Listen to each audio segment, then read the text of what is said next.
What's going on, everybody? Welcome to Command and Console.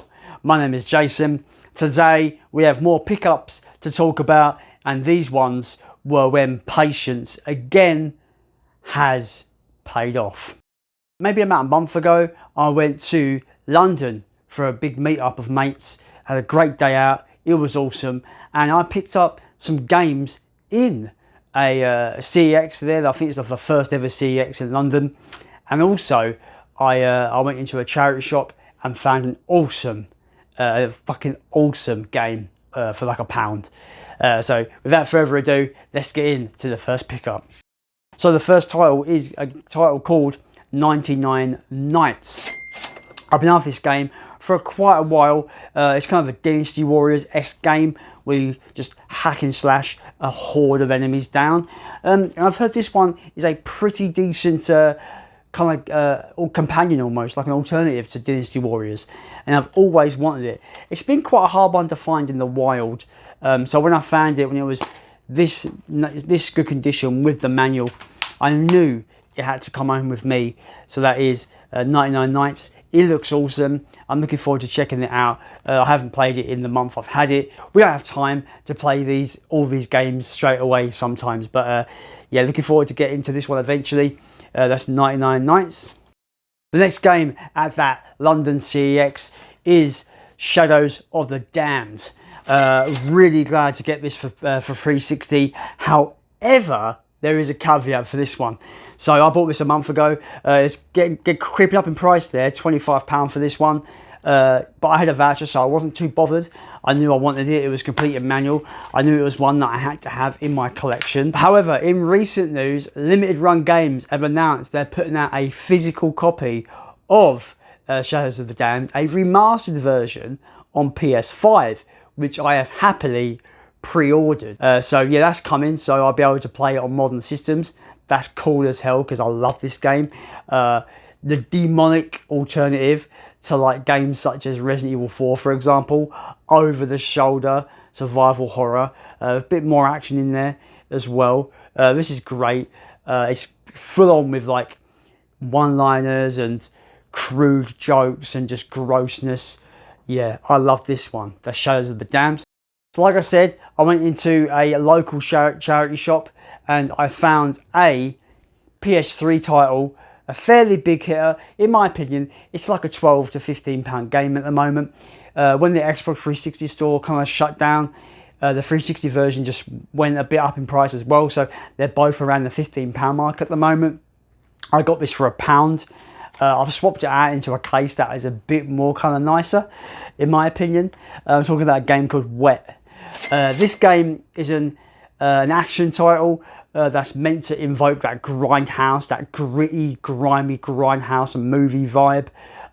Very much inspired by stuff like Kill Bill and Quentin Tarantino and the ilk, stuff like that. Grindhouse, Kill Bill, Quentin Tarantino, very dirty, very grimy, very violent is the key thing here. Remember having this back in the day on 360 as a kid, as a teenager, whatever, and I remember like liking it, but also it was a bit jank, right? It's not the greatest thing in the world, it's not the greatest game in the world, but for £1 I wasn't going to leave it there, and I have this spare red case. I just think it looks really cool in the red case personally.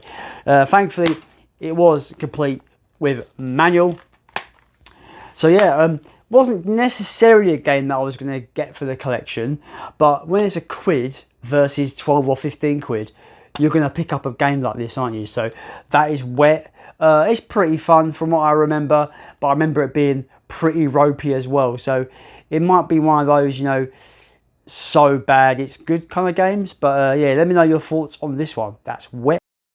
This is when we come to a Creme de Creme. I feel like my patience in these pickups have been very paid off. Just waiting and holding on to my vouchers and waiting for those games that I know that I'm just going to buy without hesitation. That I'm not just looking through the shelves, trying to find something to buy for the sake of it. I'm literally, these games pop up complete with manual, I want that in the collection. And that's why I'm really happy about this video in particular, because this next This next game, you don't see it. I've never seen it in the wild. I've never seen it in my CEXs, especially when it's complete with manual. And the condition this is in, I'm surprised they didn't put it as mint, because it is unbelievably in clean condition. This was £45 in CEX. It is a GameCube title, and it is the fucking bona fide classic F-Zero GX. Yeah, I didn't hold back on this one. It was in the cabinet. I asked for it. I had a look at it. It was in one unbelievable condition, complete with manual. I had my friend there with me, and he was just like, can't go wrong with that. And I'm like, yep, had to have it. Unbelievable condition, with manual as well. Yeah, literally I think I had like a £42 voucher at the time, and I just paid the £3 on top. I was like, I need this in my life. I need it in the collection. It's one of those Nintendo titles that you don't see, and it's one of those Nintendo titles that it either needs to get a re-release on the Switch, or it needs a new game. Preferably a new game, because that'd be fucking cool as hell. But yeah, one of the best racing games on the GameCube for sure, in my opinion. Yeah, so happy about this one. That's F-Zero GX. So there you go, guys. Being patient is always worth it when you have voucher in CEX, because you may just have a few days where you come across things you just want immediately, and you know there's no regrets. There's no, will I like this one? Have I played this one? It's just basically like, these games are awesome. I need them in my collection. F-Zero's great. Obviously, it wasn't one that I was harping on to have in my collection, but it was one where when it's £1 in a charity shop, you're gonna pick it up. And yeah, the other games are, of course, you know, I love that game. And this is a game that I haven't played. It's a title I've always been on the lookout for, and yeah, glad to get that one. So let me know any of your thoughts on these games in the comments down below. And as always, let's continue to build a games collection.